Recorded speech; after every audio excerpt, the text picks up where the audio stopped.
মনের অবস্থা বুঝতে পারছেন। আমরা আসলে আমাদের মনের ভাব ব্যক্ত করবার মতো কোনো ভাষা খুঁজে পাচ্ছি না। বাংলাদেশের আকাশ থেকে উজ্জ্বলতম নক্ষত্র ঝরে পড়েছে। আমাদের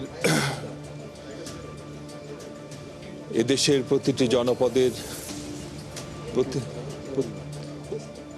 অভিভাবক, আপামর দেশের অভিভাবক, তিনি এমন একজন বটবৃক্ষে নিজেকে রূপান্তরিত করেছিলেন যে বটবৃক্ষের নিচে এদেশের সকল দল, সকল মতের মানুষ, সকল ধর্মের মানুষ, সকল পেশার মানুষ নিশ্চিন্তে যে গাছের নিচে দাঁড়াতে পারত।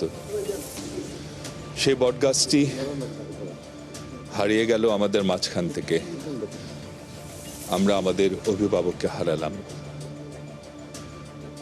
আমরা আসলে এটি যে আমাদের শুধুমাত্র আমাদের দলের ক্ষতি না, এটি সমগ্র জাতির ক্ষতি, এটি সমগ্র দেশের ক্ষতি।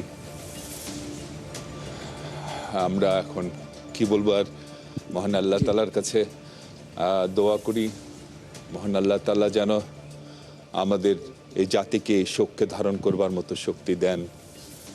আমরা খালেদা জিয়া বিহীন যে বাংলাদেশ সামনে, সে বাংলাদেশ যেন ওনার কষ্টের মতো না হয়, ওনার স্বপ্নের মতো হয়, সেই দোয়া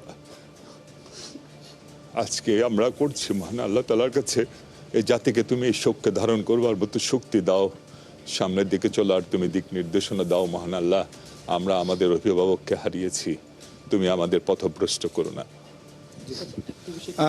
আসলে শোকের দিন দোলনা, আপনি দেখতেই পাচ্ছেন যে বিএনপির নেতা তিনি আসলে তার শোকের বিষয়ে জানাচ্ছিলেন। আরো একটু কথা বলবো, আমরা আবার শুনবো তার থেকে।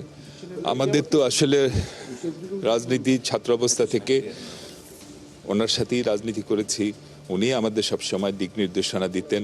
আমরা অনেক ওনার ছেলের মতোই ছিলাম। তো আজকে আমরা ঠিক নিজের মাকে হারালে যেমন লাগে, ঠিক সেরকমই আমাদের অনুভূতি হচ্ছে। আমরা মনে হচ্ছে যে আমরা অনেক কিছু হারিয়ে ফেলেছি, আমাদের জীবনের সর্বশ্রেষ্ঠ সম্পদ যেন আমরা হারিয়ে ফেলেছি। তাই আমি আবারও বলবো যে সামনের দিনগুলো যেন, আমাদের জাতির সামনের দিনগুলো যেন বেগম খালেদা জিয়ার কষ্টের মতো না হয়, বেগম খালেদা জিয়ার স্বপ্নের মতো হয়।